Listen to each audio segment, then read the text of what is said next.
So, I imagine that if you're watching this video, you're probably having a hard time falling asleep. Or, it might be because of another reason. I'm not sure.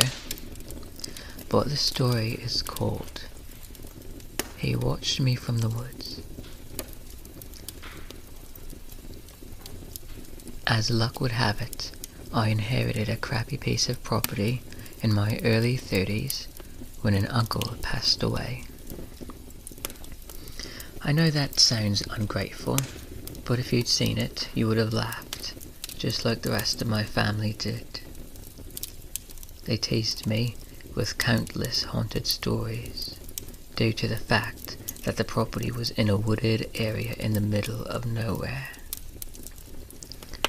I decided that I might as well go out and take a look one weekend, but no one was available to go with me.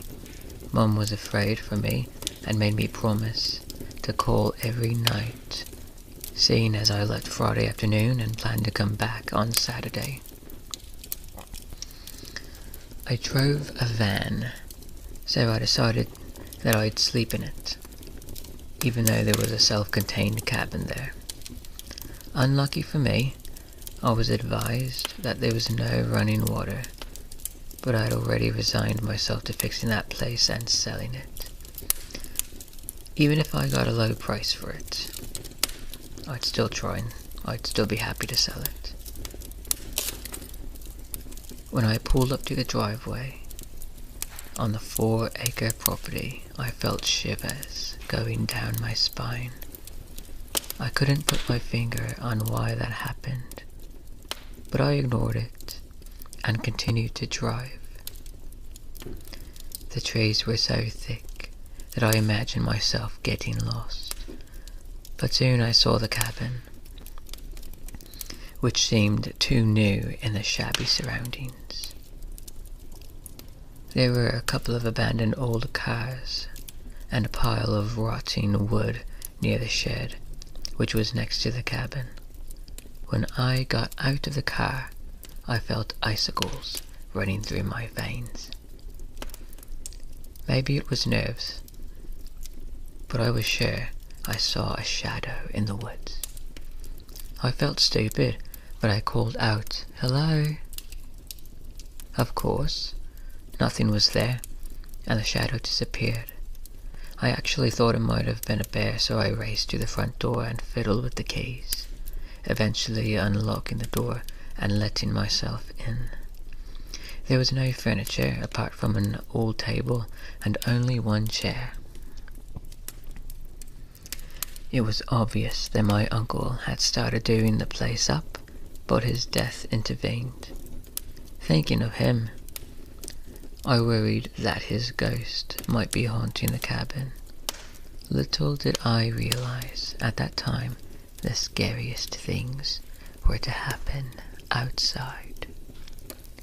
I started to wonder if I would stay at all, but found myself dragging my bags and air mattress inside the house. I sat at the table and ate a makeshift meal, making mental notes about what I had to do to get the place ready for sale. And then I heard a metallic noise not far from the back door. I couldn't be sure, but it sounded like a knife or an axe being sharpened. Fair enough, I do have an overactive imagination, but the sound was very real to me. Haunted stories usually don't scare me. When I looked out the back window, there was nothing to see, at first. As soon as I moved to go back to the table, something caught my attention out of the corner of my left eye.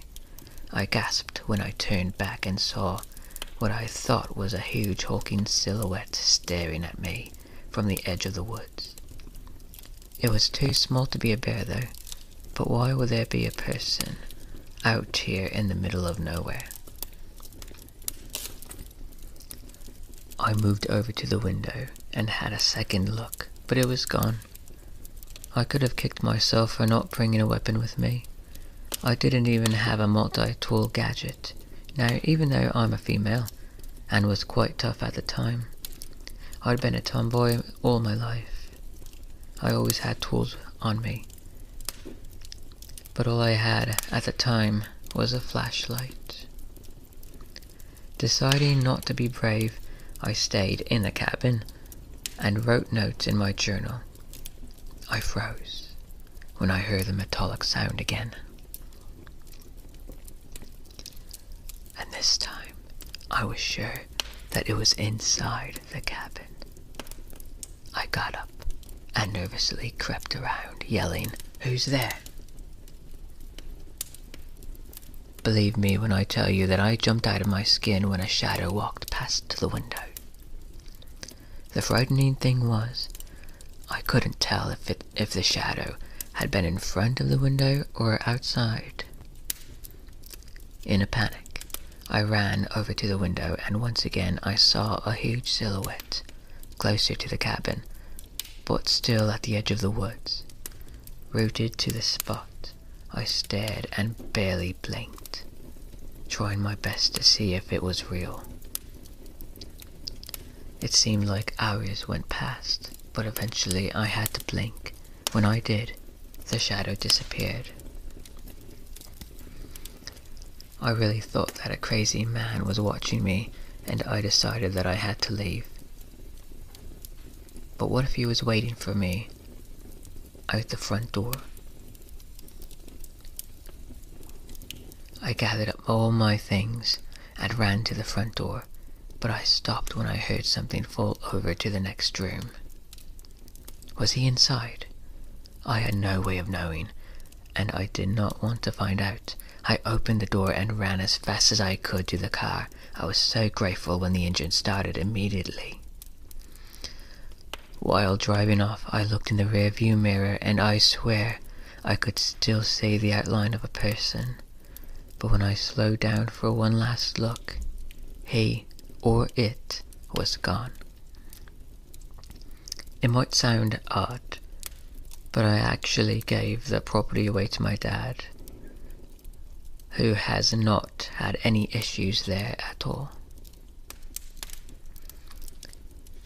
The next story is one that I wrote myself. I wrote it in English in my college kind of recently. It does not have a title. Drew Smith and myself, George Caitlin. The two of us spent most of our summers going on small adventures. On the summer of 1989, we decided to secretly observe the people working at Area 51. We lived 3 miles from the base. For 2 weeks, as often as time would let us, we'd ride our bikes up to Area 51 and watch the workers through our binoculars as we hid behind some rocks. On the second week, we noticed quite a few military vehicles driving to and from the base. As we kept watching, Drew spotted something fall out of one of the trucks. Not knowing what was going on frustrated my friend. So as soon as the vehicles made it inside the base, Drew quickly rode his bike to where the object fell, which was about 200 yards from the base and 50 yards from us. I watched from behind the rocks as he picked it up, unraveling a handkerchief that was wrapped around it, but I could not make out what was inside. Drew then pedaled back to me, carrying the item in the handkerchief. Before he can show me what was inside, we saw military cars exiting the base. Not knowing if they saw us, we began getting nervous and sped home on our bikes.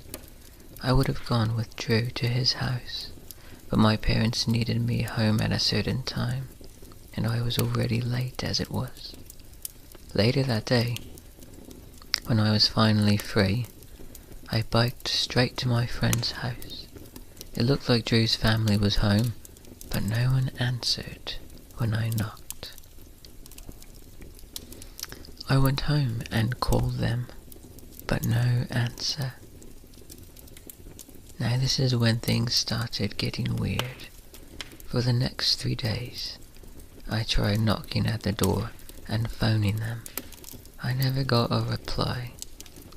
I can also recall seeing a black, unfamiliar, shiny-looking car parked in front of their house day and night. On the 4th day, the inside of their house and the driveway were empty. Even the black car had disappeared. Now you all may recognize my name, George Caitlin, as one of the main weekly writers of this magazine. I contemplated for a long time about writing what happened to me and my friend. So Drew, if you read this article, you're still in my thoughts. I hope you succeed in whatever you do, and hopefully one day we can see each other again.